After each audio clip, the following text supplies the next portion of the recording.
politique, on n'a pas de mandat politique. Notre voix, elle est une voix prépondérante. Quand on prend des positions politiques, y compris nationales, sans choisir et sans décider, on n'est pas là pour voter la loi. Il doit aussi être de notre responsabilité de prendre des positions et de passer votre responsabilité en tant que maire de Toulon et de passer le message, de transmettre ce que la population toulonnaise vit et demande. Et donc la seule chose que je voudrais vous dire, mais de manière très calme, simplement, puisque vous m'avez coupé dans ce propos-là, je me permettais de rappeler que dans une enceinte politique, on ne peut pas toujours éluder le propos politique. Or ici, puisqu'on délibère sur une prime exceptionnelle de pouvoir d'achat qui est un cadre de la loi, il faut entendre que les responsables politiques locaux prennent aussi position sur ce cadre pour lequel nous sommes amenés à réfléchir, à trancher. Vous avez tranché, vous avez préféré 50% que 100%, et 50% c'est mieux que 0%. Donc comprenons aussi qu'ici, nous devons offrir une parole politique, y compris sur les choix qui sont faits par l'État, qui se répercutent à la fois sur nos comptes, parce que donner des primes, c'est aussi imposer des charges dans les équilibres budgétaires qui sont les nôtres, mais aussi faire entendre le malheur. Donc simplement, ce que je vous demande par cette intervention, c'est à chaque fois qu'on va parler de sujets qui, oui, traitent de questions nationales, c'est qu'elles sont traitées sous l'égide de ce que vivent nos compatriotes à Toulon, et dont nous sommes aussi la voix et les représentants. Je vous remercie. Nous serons favorables, nous, à cette prime exceptionnelle de pouvoir d'achat à 50%. Nous allons procéder au vote. Qui se dévient? Oui, Madame le maire, je suis désolé, mais tout de même, il ne faut pas de dédoublement de la personnalité. Vous dites on n'a pas de député. Si, il y en a déjà un qui est là, et qui a voté tout ce que j'ai dit, c'est-à-dire des votes que vous soutenez sur le plan politique, sur le plan éthique, sur le plan moral, au niveau national. Mais bon, je vous remercie à M. Navarane et à vous de confirmer que vous n'arrivez pas à vous dégager de cette idéologie obsolète et qui fait souffrir les gens, l'idéologie ultralibérale. Vous avez pu vous exprimer, je vous en remercie. Qui est pour? Qui est contre? Qui s'abstient? Je vous en remercie. La délibération est adoptée. Délibération 102, c'est le recrutement d'agents contractuels en remplacement d'agents titulaires ou contractuels de droit public qui sont affectés sur un emploi permanent et momentanément indisponibles ou exerçant leurs activités à temps partiel.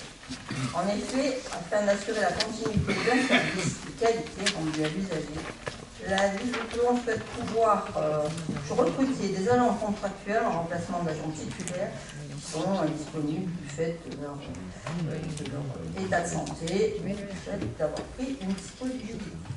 Les agents en remplacement seront recrutés dans la limite du grade de l'agent indisponible, affecté sur un emploi permanent et remplacé.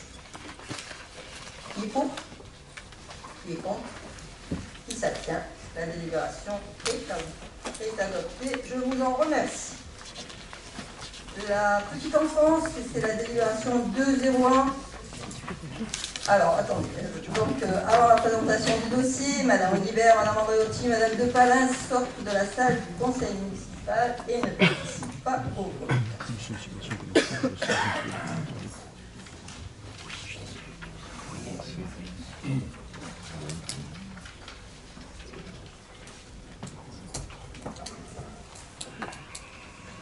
C'est donc une délibération, c'est le versement de la subvention annuelle de fonctionnement 2024 aux partenaires associatifs de la ville de Toulon pour l'accueil de la tout-petit dans le cadre de la convention territoriale globale et la signature des documents contractuels. C'est important.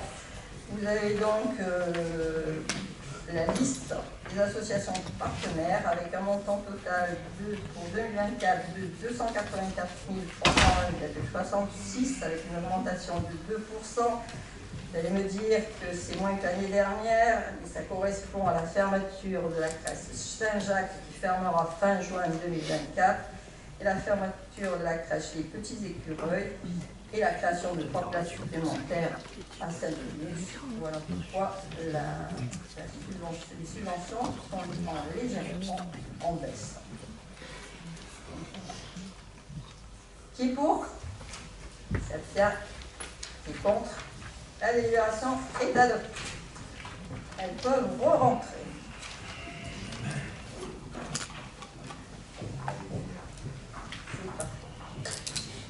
Et on passe donc à la 301, c'est une délibération habituelle, c'est la rémunération des auteurs illustrateurs participant à Toulon sur Livre au titre du parcours culturel et sportif.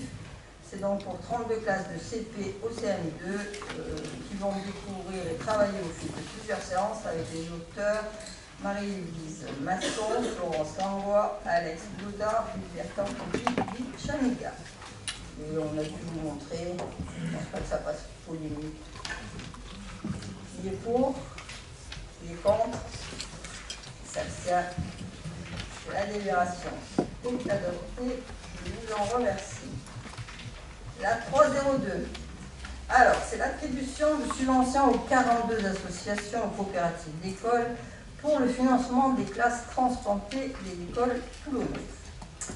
Donc, je l'avais déjà annoncé et je m'étais déjà engagée à apporter un appui financier plus important pour favoriser ces classes transplantées. En effet, ces séjours hors les murs de l'école nourrissent un projet d'apprentissage pluridisciplinaire qui développe l'autonomie, l'esprit d'initiative, les règles collectives, la curiosité, le partage des savoirs. Donc cette année, c'est 42 associations coopératives de l'école qui ont sollicité un soutien financier de la ville pour un montant de 321 050 avec une augmentation de 96 800, soit plus de 20%. Ça permettra à 1715 élèves de partir. Alors, je devance un peu la question de M. Delubéda sur les écoles privées, puisqu'en effet, nous finançons aussi des écoles privées. Et par rapport au montant, les écoles privées, c'est 7% de la dotation. 2,7. Monsieur Delubéda. Oui, vous devancez effectivement parce que vous savez que nous avons l'habitude de défendre l'école publique, qui est celle qui a le plus de besoins, qui est celle qui accueille tout le monde. L'école privée n'accueille pas tout le monde, ça n'est pas vrai. Et l'actualité montre qu'il faut faire très attention à ce que l'on fait quand on représente un esprit de caste. Les classes transplantées, je le sais par expérience, mais nous le savons tous, c'est reconnu par tout le monde, sont un élément important de la réussite scolaire, de l'intégration et de la mixité. Madame Massy, vous nous aviez dit lors d'un précédent conseil, nous avoir écouté, vous l'avez rappelé, en augmentant de 60 000 € le budget des classes transplantées. Pardon? Là, on a augmenté de 96 000 €. Donc, 96 800 pour être exact. on vous remercie d'avoir pris en compte ce souhait, mais ce n'est pas à nous de vous remercier, c'est plutôt aux écoles. Effectivement, les écoles ont besoin de ça. Mais l'examen du tableau des bénéficiaires, vous l'avez devancé, nous interpelle. Première série de remarques, les subventions au privé. Une nouvelle fois, vous allez au-delà des obligations légales, madame la maire. Les classes transplantées, ce n'est pas une obligation de les subventionner. Les subventions aux écoles privées représentent presque 10%, 9,7%. Calculez bien. Et une somme de 31 000 €, c'est-à-dire presque la moitié de la somme que vous aviez annoncée. Franchement, ces écoles, ces parents, ont-ils besoin de cette subvention qui viennent obérer les subventions au public? Parce que c'est ça. Voilà, c'est ça qui se pose. Si par hasard des parents ne pouvaient subvenir aux frais occasionnés par les classes transplantées dans ces écoles privées, on pourrait peut-être faire une subvention spéciale, soit voire de la municipalité ou de l'école, mais sous condition évidemment de ressources et pas de façon indifférenciée.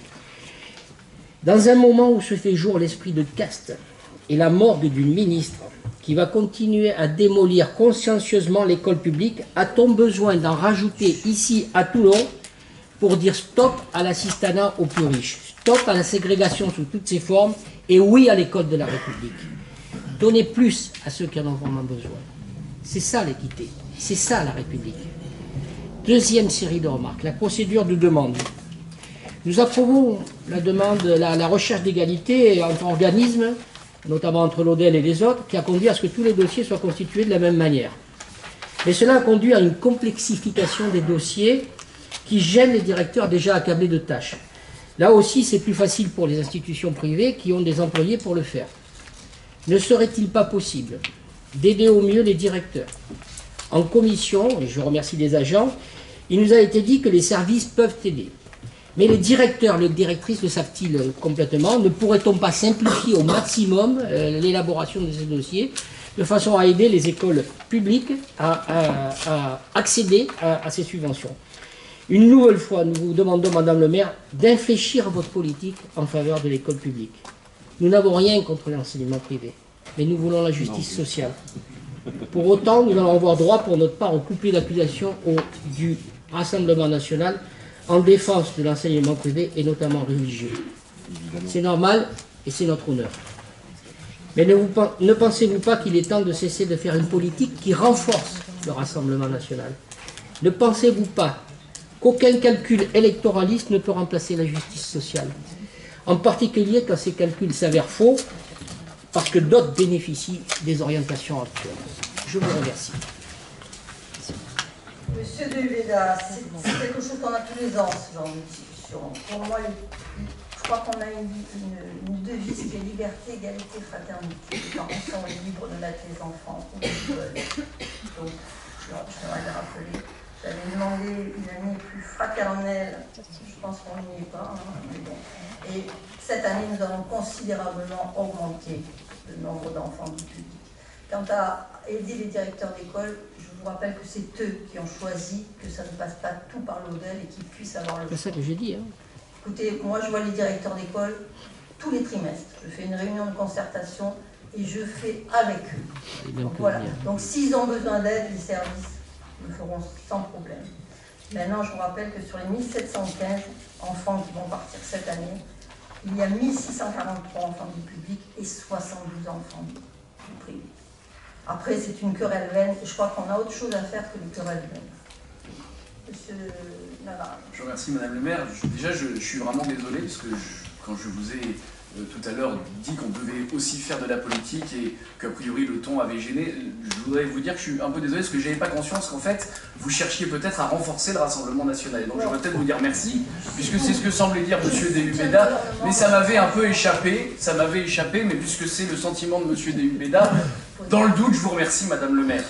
J'entends que nous soutiendrions des politiques mortifères, vous comme nous d'ailleurs, parce qu'on a été nos deux courants mis dans le même paquet. C'est vrai qu'entendre ça d'un communiste qui me parle de courant mortifère, quand je vois les centaines de millions de morts du communisme, c'est toujours bizarre. Simplement, Madame le maire, vous l'avez dit, je crois qu'il y a effectivement la nécessité de défendre une forme d'égalité.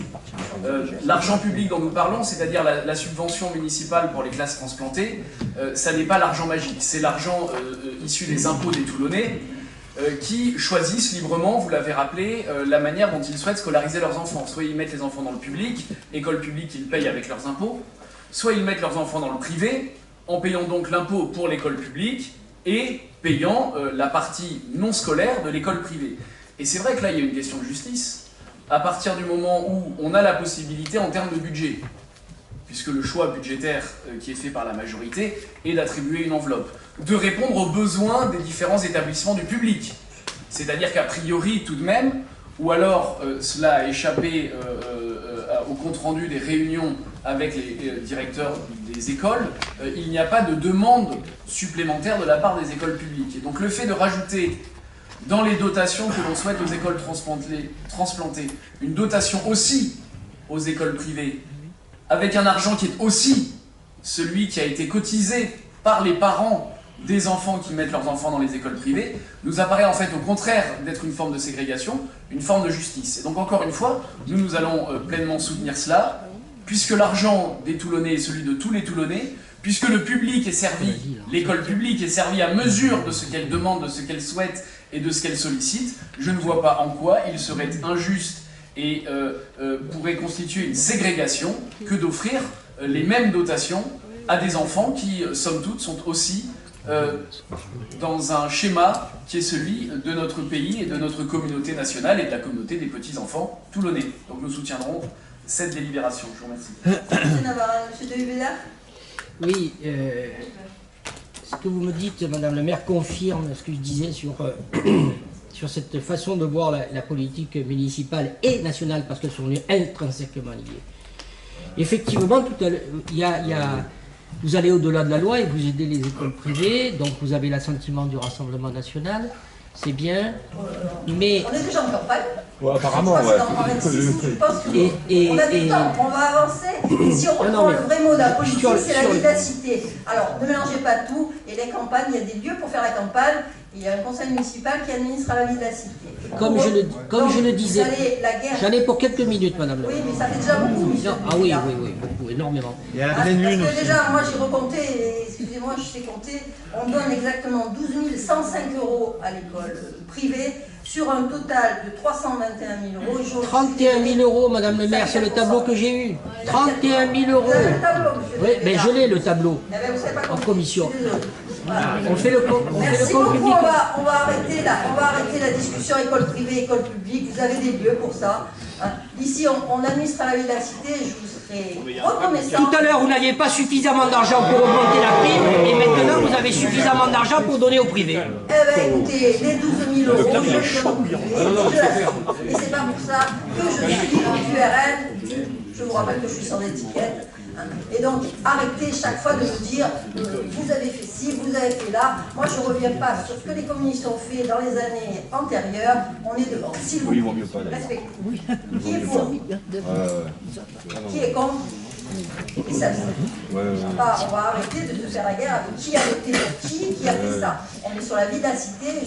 Je suis reconnaissant de le respecter. On verra ça aux élections européennes. Ah, j'ai voté, moi aussi, hein, vous avez voté. Et il y a des lieux pour faire ça. Monsieur Kevin, on va passer aux finances. Espérons que ça va calmer les esprits et Madame le maire, poche, s'il vous plaît. on va être dans le consensuel. Mais c'est vous calmez-vous. 2 000 €, on va pas... 30 000 €. Bien, 31 la 000 première €. délibération du signe de convention pluriannuelle avec le conseil départemental, subvention de plusieurs opérations d'investissement. Qui est pour? 14 millions €, ça devrait aller. Qui est contre? Qui s'abstient? La délibération est adoptée. Elle va aux écoles, là. Heureusement que je finance pas bon accueil, hein. Mais c'est les écoles Saint-Roch. Allez, on y va. Nous demandons Calette de un soutien poche. financier auprès de l'État au titre du Fonds vert pour un programme de rénovation énergétique qui concerne 2 écoles publiques. Monsieur Roy, le fond vert. Allez, on y va. Vous avez vu, j'ai mis la veste verte aujourd'hui. C'est bien, mon petit t-shirt vert. Madame le maire, chers collègues, Toulon en commun ne peut être que favorable à cette délibération et aux deux suivantes. La rénovation énergétique des bâtiments communaux faisait partie de notre programme. Non seulement c'est écologique, mais aussi cela fait fonctionner l'économie locale, ça fait faire des économies de fonctionnement à notre municipalité. Nous votons à chaque fois pour telle ou telle action détaillée sur un bâtiment. Mais avez-vous un plan général ou un calendrier prévisionnel de l'ensemble de la rénovation énergétique des bâtiments communaux? Une vue d'ensemble nous semble importante et nous souhaitons que vous présentiez un projet global concernant plus largement les bâtiments publics, pour avoir une vie sur un peu plus long terme. Je vous remercie. Je vous remercie. Qui est pour? Qui est contre? Qui s'abstient? La délibération est adoptée. Et on continue avec le crèche. Nous demandons un soutien financier auprès de l'État pour la rénovation énergétique, cette fois-ci de la crèche de la mer. Qui est pour? Qui est contre? Qui s'abstient? La délibération est adoptée. Nous retournons au conseil départemental au titre du fonds d'initiative cantonale qui nous permettra de faire des travaux de rénovation pour l'école maternelle Rivière-Neuve. Qui est pour? Qui est contre? Qui s'abstient? La délibération est adoptée. On continue, Robert. Nous signons avec la métropole une convention de transfert de maîtrise d'ouvrage unique. Effectivement, dans le secteur de Valsouris, nous devons faire des travaux pour les uns qui relèvent de la compétence de la métropole et d'autres de la ville. Et donc, pour faciliter l'opération, il y aura une maîtrise d'ouvrage publique unique qui sera effective. Qui est pour? Qui est contre? Qui s'abstient? La délibération est adoptée. On continue, Robert. Oui, il s'agit de renouveler la convention qu'on avait déjà signée avec l'UGAP qui bénéficie de dispositifs d'achat groupé d'énergie, ce qui permet le payer un petit peu moins cher, et c'est pour la période 2025-2026. Qui est pour? Qui est contre? Qui s'abstient? La délibération est adoptée. Dans l'opération médiathèque Marnatal, nous avons franchi une première étape. Nous avons désigné les 3 candidats admis à présenter leur offre dans le cadre de cette opération, et lorsqu'ils auront présenté leur offre, il sera temps de déterminer le candidat retenu. Oui, j'ai demandé au service à qui je n'ai rien à reprocher, hein, d'obtenir les cahiers de charges et les soumissions par les entreprises. Et je ne les ai pas obtenus, on les a pas eu aujourd'hui. Aujourd'hui, on n'a pas ça. Donc pour nous, c'est absolument impossible de se prononcer sur ces questions-là. Donc nous nous abstiendrons. On est totalement à l'aveugle sur ces questions. Bien, M. Dubéda, sur ce parlementaire, vous allez demander les dossiers de candidature, qui ne sont pas des documents communicables. Comment voulez-vous qu'on se prononce comme ça? Et pas moi, hein, tout le monde ici, là. Expliquez-moi, M. Cavana. Monsieur Dubéda, moi je ne vous explique rien, je vous dis ce que disent les textes. Je suis allé, comme tout un chacun peut le faire, sur Internet, et j'ai pris la CADA, qui a établi un document, et dans ce document, la CADA nous dit que les dossiers de candidature des entreprises et des candidats qui ne sont pas retenus ne sont pas des documents communicables. Donc on va voter sans savoir, en fait. Rassurez-vous, vous aurez la majorité. Hein. Il faut violer les textes. Alors ne nous faites pas voter sur quelque chose que l'on ne connaît pas. Je vous demande, est-ce qu'il faut... Ça va pas, M. Cavana, ça va pas comme ça. Et vous le savez parfaitement. Ça va pas. Vous faites voter à des conseillers municipaux, à des élus, vous faites voter sur des dossiers dont on n'a jamais vu le contenu. Mais enfin, c'est hallucinant. Comment voulez-vous qu'on fasse?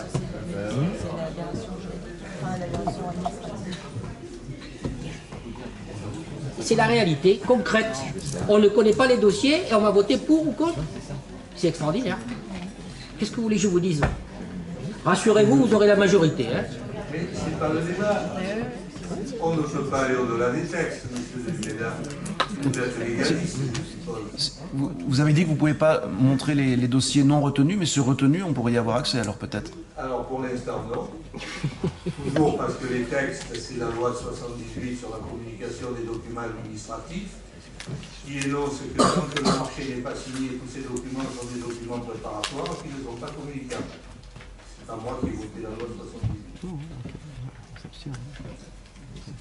Qui est pour, M. Novara? Oui, juste sur ce débat-là, est-ce qu'il ne serait pas, alors c'est peut-être pas là l'objet de celle-ci, est-ce qu'il ne serait pas consultable dans une salle aveugle et sans en prendre de copie?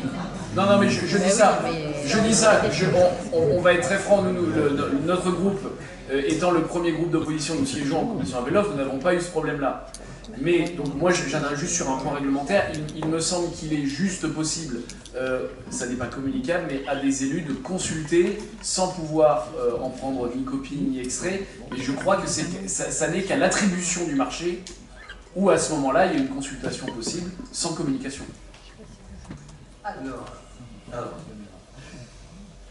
hormis lorsque les textes prévoient expressément que tel ou tel document est communicable aux élus, et c'est par exemple le cas des notes de synthèse qui sont fournies dans les conseils municipaux, c'est notamment le cas des rapports du président lorsqu'on est dans le cadre d'une délégation de service public.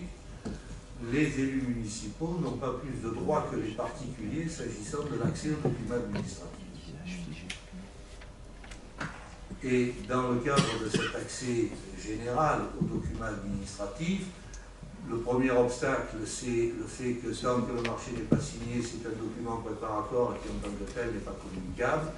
Et ensuite, au-delà de cet aspect, c'est ce que je disais tout à l'heure, la CADA considère que les dossiers de candidature des candidats non admis ne sont pas des documents. Qui est pour? Qui est contre? Qui s'abstient? Je vous remercie. La délibération est adoptée. Robert, on continue. Nous adoptons le schéma de promotion d'achat socialement et écologiquement responsable. Bon, il s'agit de fixer les objectifs de la politique d'achat en incluant des éléments d'économie, des éléments sociaux et des éléments économiques. Oui, je vous remercie. Nous allons appliquer là aussi le cadre strict de la loi et justement, uniquement le cadre strict de la loi. Nous nous abstiendrons pas tant sur la délibération elle-même, mais sur le contexte et sur le caractère toujours très étrange de ce type de délibération. Quand on veut faire un achat écologiquement et socialement responsable, par exemple, c'est qu'on va aller essayer de sélectionner l'opérateur le plus proche, le local. Nous sommes plutôt favorables au localisme. Je ne dis pas que c'est une règle absolue, je dis que c'est un schéma qui naturellement apparaît cohérent pour tout le monde. Généralement, quand j'achète pas loin, c'est tout du moins plus proche, a priori plus écologique. Peut-être pas en matière de production, mais en matière de transport. Mais cette délibération, c'est le paradoxe de la vie politique. C'est-à-dire qu'on impose des marchés publics à l'échelon européen. On ne peut pas, de manière véritable, promouvoir le localisme à travers les marchés publics ou sur des marges, j'allais dire tellement marginales, pardon de la redondance. Et si vous voulez, on respecte la loi, on adopte, mais je ne voudrais pas que cette délibération, elle passe crème. Parce qu'à chaque fois, on se retrouve confronté, sans jamais rien dire, ou sans jamais avoir d'expression publique, sur cette délicatesse de nous imposer des règles qui sont parfaitement décalées avec ce qu'il faudrait faire. C'est le débat qu'on a eu sur la question des mouvements dans le port de Toulon. C'est la réponse qui était faite par la métropole et par la mairie, c'est-à-dire, ah oui, mais on ne peut pas décider de tout. Et c'est vrai qu'il y a ce cadre qui se pose, mais malgré tout, notre voix, elle doit être celle de l'opposition à l'absurde dans les choix qui sont faits. Et hélas, ça, on ne l'entend pas assez parfois. Et oui, on va adopter ça, et puis ça ne va pas forcément dans le mauvais sens que ce schéma. Mais enfin, il ne règle absolument rien, il n'assure absolument en rien que nous allons permettre de revenir à des achats socialement et écologiquement plus équilibrés. Alors nous nous abstiendrons, mais encore une fois pour dénoncer ce paradoxe. Que ce soit les bateaux dans le port de Toulon, les achats publics ou tout un tas de décisions que nous nous imposons, eh bien elles se font dans un cadre et qui s'impose et donc il faut respecter. Le débat, enfin l'échange court qu'on vient d'avoir sur la question des pièces communicables ou non en cours de marché en est aussi un exemple. Mais malgré tout, voilà, on ne souhaite pas que cette délibération passe crème, comme si ça y est, avec ce schéma-là, on allait pouvoir accéder à des schémas d'achat public socialement et écologiquement responsables. Voilà, nous nous abstiendrons, même si en soi, on n'a pas grand-chose à redire sur la délibération.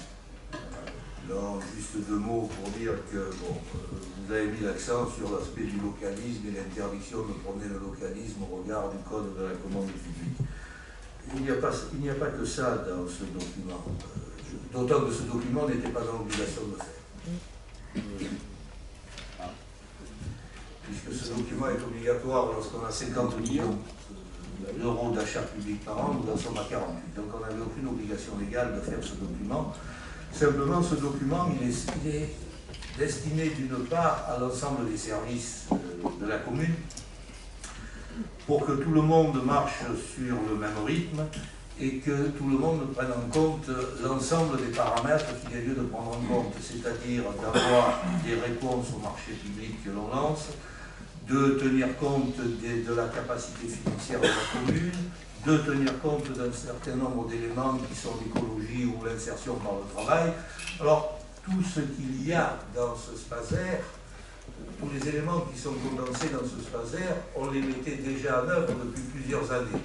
Simplement, on a voulu mettre au clair l'ensemble de ces processus, l'ensemble de ces procédures, se fixer des objectifs qui, à mon avis, sont tenables. Voilà. Mais il ne faut pas se polariser uniquement sur l'aspect localisme et l'aide, je dirais, aux entreprises locales. C'est toute une démarche globale sur la passation des marchés publics pour que l'ensemble des services se rencontrent pour déterminer quel est l'ensemble des besoins, pour déterminer les procédures à suivre, pour essayer de déterminer dans quel domaine on va pouvoir faire de l'insertion sociale, dans quel domaine on va pouvoir faire bouger le curseur sur le volet de la protection écologique. Voilà à quoi sert ce document. Faire en sorte que tous les paramètres soient pris en compte par l'ensemble des services lorsqu'on se lance dans une opération d'achat public, depuis la détermination des besoins jusqu'à l'attribution du marché. Qui est pour? Qui est contre? Qui s'abstient? La délibération est adoptée. Alors, dans la prochaine, Madame Turbat, Monsieur Mascaro, Monsieur Tengue, Madame Mondo, Monsieur Moreno, Monsieur Koutsef, Monsieur Leroy, Monsieur Jérôme, Monsieur Bonnet et Madame Chambon sortent de la salle.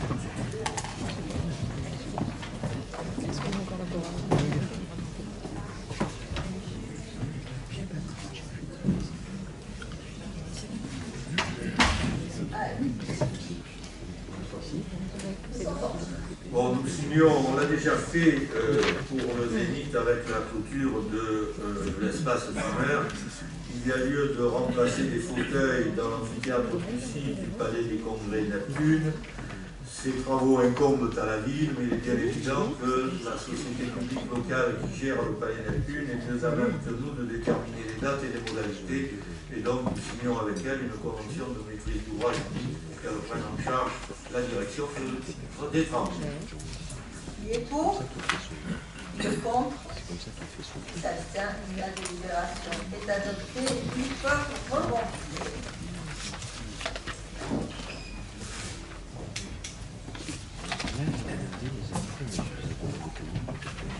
Et pour la prochaine délibération, nous avons Monsieur Léoni, Madame Genitelli, Monsieur Lebert, Madame Mandanares, Madame Pascali-Serny, Monsieur Guterres qui sortent de la salle et ne participent pas au vote.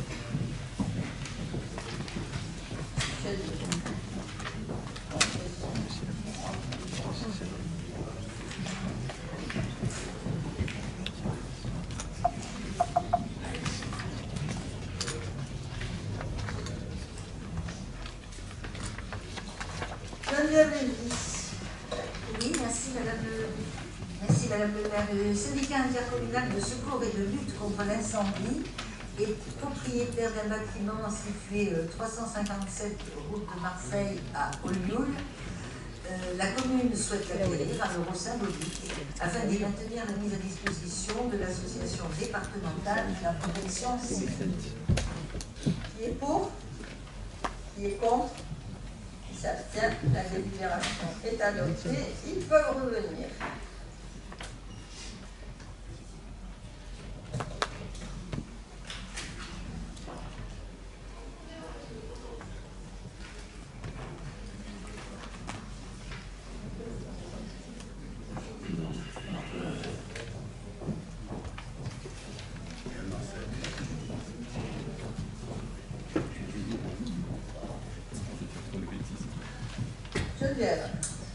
Oui, il s'agit de l'immeuble situé 32 rue Nicolas Logier, qui comporte 5 étages et 6 appartements, actuellement complètement délabré, l'immeuble est d'ailleurs muré. La SARL Jabbar a proposé d'acquérir au prix de 145 000 €, conforme à l'évaluation des domaines, et c'est ce que nous vous proposons d'accepter. Oui. Oui, merci Madame le maire. Juste une petite question. Je voulais juste savoir où en était l'inventaire des biens privés de la ville qui était en cours de consolidation. Est-il aujourd'hui finalisé? Il est toujours en cours de consolidation. Mais je ne dis pas que c'est important un inventaire comme ça. Donc il est toujours en cours de finalisation. Qui est pour? Qui est contre? Qui s'abstient? Je vous remercie. La délibération est adoptée. Geneviève? Oui, la ville est propriétaire d'une cave 19 rue Chandrieux auquel on accède exclusivement par un local commercial situé au rez-de-chaussée de l'immeuble voisin. La société STAEC qui exploite le dit commerce a proposé d'acquérir au prix de 4 800 €. Et conforme à l'évaluation, Oui, légèrement supérieure. oui, puisque l'estimation des domaines s'élevait à 4 000 €. Qui est pour? Qui est contre? Qui s'abstient? La délibération est adoptée.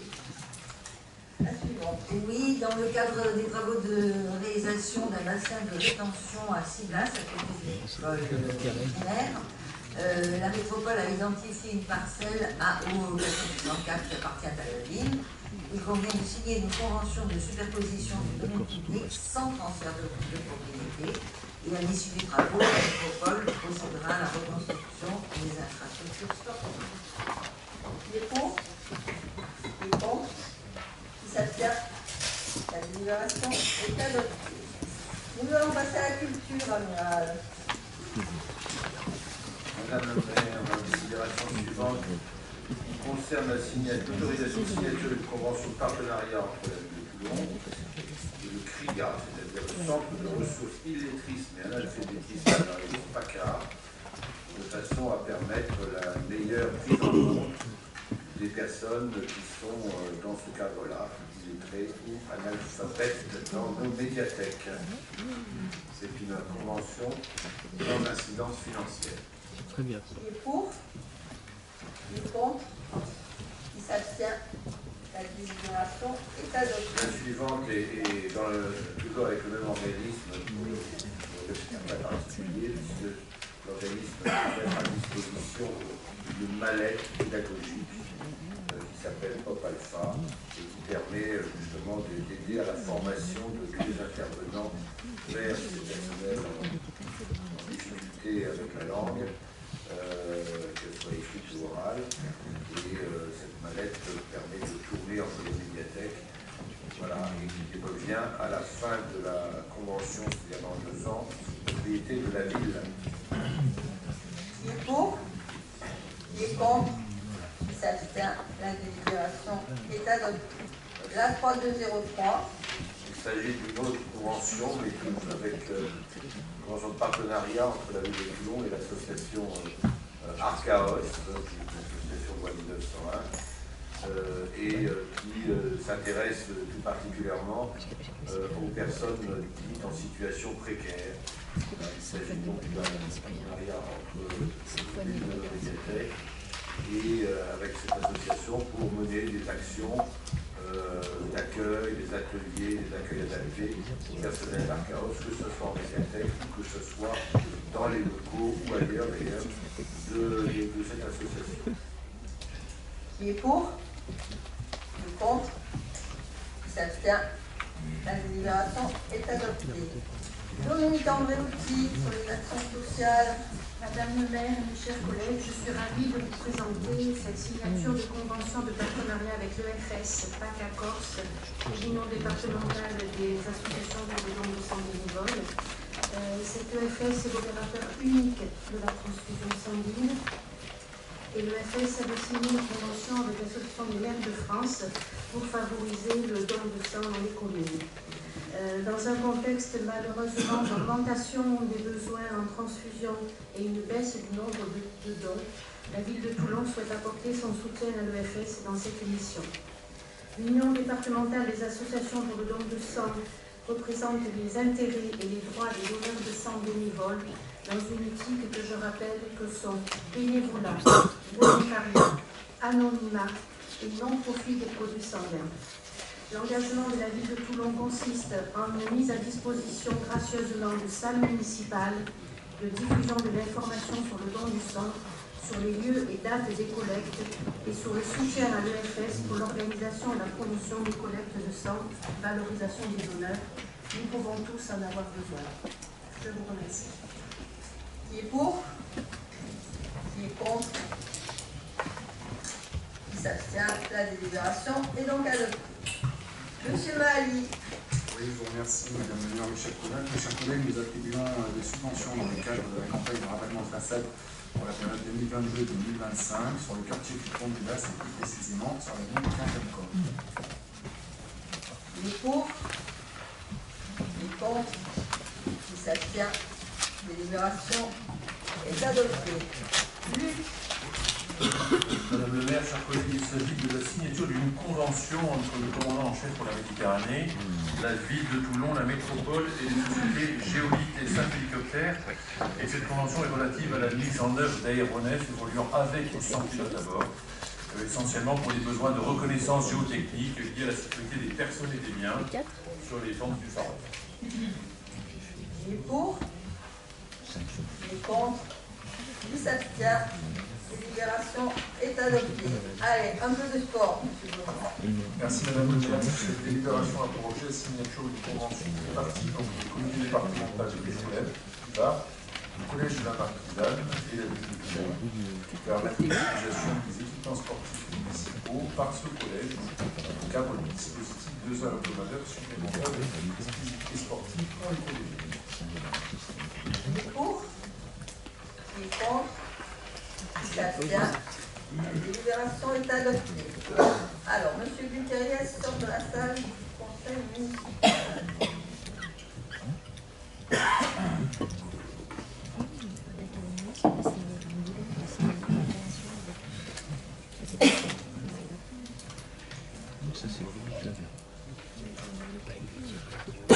Merci Madame la Maire. La suivante a pour objet l'attribution de subventions à 28 associations sportives que je vous ferai grâce de détailler. On parlera mais quand même avec une grande diversité, du tir à l'arc et l'arc toulonnais, les 125 ans des excursionnistes toulonnais, je pense que ça mérite d'être souligné, plus belle association de Toulon, sport adapté, du sport santé avec la Calibar et le soutien du bassin du concert du sport, et puis du tennis de table, de l'UNSS, pour un montant total de 107 800 €. Soit une augmentation de 18 100 €. Qui est pour? Qui est contre? Qui s'abstient? La délibération est adoptée. Alors, avant la prochaine, donc Madame De Palace, bonne foi.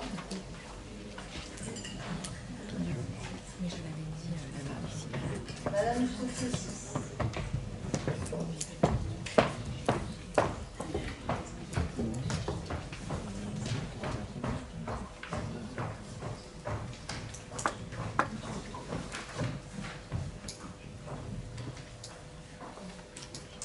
On poursuit, Madame le Maire, avec cette fois-ci l'attribution d'une subvention de fonctionnement à l'association du Rugby Club Toulonnais au titre du budget pour la saison à venir, actuelle, et la signature de l'avenant 1 pour un montant de 80 500 €. Vous retrouverez les fiches évaluation-action des 5 actions précises qui vont du développement du quartier, dans les quartiers, du rugby bien sûr, dans les milieux scolaires, et la formation au niveau et puis 2 autres actions. Comme ça, je laisse ceux qui n'ont pas lu d'aller lire les fiches actions. Qui est pour? Qui est contre? Qui s'abstient? La délibération est adoptée. C'est rentré et on va faire du vélo. Oui, on peut changer d'activité. Donc cette fois-ci, Madame le Maire, c'est l'autorisation de signer la convention de partenariat qui portera sur l'organisation lors du 16 février 2024 de la Classique Bar, course de vélo d'une journée, 183 km au Saint-Raphaël, la ville de Toulon. L'arrivée se situera en haut du Mont-Faron. On peut d'ores et déjà dire que 8 des plus grandes équipes du niveau mondial qui s'engagent au Tour de France seront présentes. Il semble que ce soit la course qui va lancer la saison internationale cycliste. Pour les amoureux de la bicyclette, prenez des tickets au téléphérique. Vous irez voir le vendredi après-midi arriver la course en haut du Faron. Et donc c'est un montant de 36 millions. Qui est pour? Qui est contre? Qui s'abstient? La délibération est adoptée. Christophe. Merci Madame le Maire. Dans le cadre du FISAC Centre-Ville, ultime délibération de ce type s'est terminée le 13 décembre 2023. Nous vous proposons d'accorder une subvention d'un montant total de 151 323 € et 34 centimes. Qui est pour? Qui est contre? Qui s'abstient? Le conseil n'est pas terminé puisque l'on droit à une question orale. Merci Madame le Maire. Nous avons lu dans la presse que vous annonciez ne pas pouvoir vous opposer à l'arrivée de nouveaux ferries en rade de Toulon. Mais pour la santé de nos concitoyens, il me semble que vous pourriez exiger des navires faisant escale à Toulon les choses suivantes. L'utilisation d'un carburant encore plus propre que celui actuellement utilisé, ainsi que des contrôles plus réguliers de cette utilisation. Le branchement à quai obligatoire pour les escales de plus de 2 heures, ce qui implique un accueil réservé aux navires pouvant se brancher. Des horaires de ferry suffisamment décalés pour permettre le chargement des voitures et camions sans créer des embouteillages monstrueux sous nos fenêtres qui ont en plus l'effet pervers d'empêcher la création d'une piste cyclable à double sens avenue de la République. Et pourquoi pas déplacer une partie des ferries à Brégaillon. et même demander à ce qu'un droit du travail compatible avec le droit français soit respecté sur les navires faisant escale à Toulon. Tout dépend de là où vous mettez le curseur entre la santé des Toulonnais et les pressions économiques. Pouvez-vous nous donner clairement la position de votre majorité sur ce sujet? Je vous remercie de vos réponses. Mes chers collègues, Monsieur Leroy, à titre liminaire, je souhaite vous faire observer que bon nombre de réponses aux questions que vous soulevez à cette fin du conseil municipal se trouvent dans le communiqué de presse établi par Jean-Pierre Durand et moi-même à l'issue de notre rencontre avec les gens de la méridionale le vendredi 19 janvier 2021. Je pense que le communiqué a largement été relayé par la presse, tellement relayé que vous avez même annoncé la réunion. Néanmoins, je vais répondre point par point à vos différentes interrogations. Tout d'abord, sur l'utilisation du carburant et la question du branchement électrique. Il a été rappelé au cours de cette réunion de vendredi dernier l'exigence incontournable liée au respect de la règle imposée par la métropole Toulon-Provence-Méditerranée, qui est l'autorité portuaire du port de la Seine-Bréguillon, d'utiliser dès leur entrée dans la rade de Toulon un carburant à 0,1% de soufre, mais aussi la nécessité, contre 0,5 d'ordinaire, mais aussi la nécessité que les navires souhaitant accoster soient compatibles avec les installations d'électrification des quais du port de Toulon. S'agissant plus précisément du carburant, je vous rappelle que depuis le 1er janvier 2020, une nouvelle réglementation en matière de transport maritime a fixé à 0,5 la teneur maximale d'oxyde de soufre dans le carburant des navires. La métropole est allée plus loin en exigeant des navires l'utilisation d'un carburant à 0,1% de soufre. Elle a donc instauré une politique tarifaire incitative en proposant une décote de 10% sur les redevances de stationnement et d'amarrage sur les outils d'outillage public pour les navires équipés du scrubber ou connectés au réseau électrique terrestre ou utilisant un carburant dessoufflé. Aujourd'hui est donc appliquée en rade de Toulon la réglementation imposée dans les zones d'émissions contrôlées qui existent aujourd'hui dans la Manche, la mer du Nord ou encore la mer Baltique, qui devrait être généralisée dans toute la Méditerranée en 2025. L'autorité portuaire est donc déjà allée 5 fois plus loin que ce que la loi actuelle l'impose. Nous pouvons tous nous réjouir, car cette décision a permis de diviser par 15 les émissions de soufre dans la rade. Alors c'est pas assez peut-être, mais on a déjà divisé par 15. Vous me questionnez par ailleurs sur les contrôles plus réguliers à bord des bateaux que vous appelez de vos vœux. En réponse, je vous indique que ces contrôles sont, eux, opérés par les services de l'État de la Direction interrégionale de la Méditerranée. Et je vous précise qu'aucun navire contrôlé en 22 n'a été pris en défaut sur les normes environnementales. Sur la question des modalités d'embarquement et de débarquement, il me paraît important de vous rassurer également sur ce point puisque la Méridionale a présenté un projet qui vise à proposer à la population 3 à 4 escales longues, maximum par semaine en haute saison touristique, avec un navire plus petit que la Corsica Ferry, un navire connecté et parfaitement conforme avec le dispositif escale zéro fumée. En effet, depuis 2020, la métropole, la Chambre de commerce, son concessionnaire et la Corsica Ferry, principale utilisatrice du terminal, ont signé cette charte régionale qui vise à réduire à 0,1% la teneur en dioxyde de soufre contenue dans les carburants des navires en escale dans le port de Toulon. Sur la partie de votre question qui concerne les modalités d'accès au port, Monsieur Leroy, je vous précise qu'il a été décidé lors de notre réunion de vendredi dernier que la circulation bénéficierait d'un renfort de la signalétique routière guidant les passagers vers le port, tandis que la CCI améliorera la fluidité dans le point de contrôle d'accès au port dans le traitement à reculer le point de contrôle. Parce que vous l'avez peut-être déjà remarqué, le point de contrôle est tout à fait au début du port, et donc c'est ce qui occasionne les embouteillages sur l'avenue de la République. Donc on leur a demandé de reculer ce point de contrôle. Vous proposez de déplacer les ferries vers Bréguillon. Or, comme vous le savez, le terminal fret de Bréguillon jouxte la pyrotechnie, qui est ainsi classée CVD. Comme tous les établissements Céveso, il y a des obligations de sécurité à respecter, notamment en termes de densité de population. Ce qui signifie qu'il ne peut y avoir plus de 2000 personnes, personnel de la pyrotechnie, personnel de Bréguillon et passagers, simultanément sur cette zone. En l'état actuel, faire embarquer et débarquer des passagers à Bréguillon est donc impossible pour des raisons de sécurité. Enfin, s'agissant du droit de travail, je dois vous expliquer que la méridionale nous a fait savoir n'employer que du personnel de nationalité française et être de surcroît en recherche de partenariats avec des lycées professionnels locaux afin de pouvoir compléter ces équipages par le biais de stages en alternance pour la voie de l'apprentissage. Vous savez que je suis friand. Au final, il me semble donc, au regard de l'ensemble de ces éléments, qu'un équilibre a pu être trouvé afin de permettre l'accueil de cette nouvelle compagnie de son navire connecté au courant quai dans des conditions d'accès améliorées, tout en restant fidèle à notre engagement de faire du port de Toulon la Seine-Brégaillon un des ports les plus propres de la Méditerranée. Je vous en remercie et je lève la séance du Conseil municipal. Je répondrai la prochaine fois.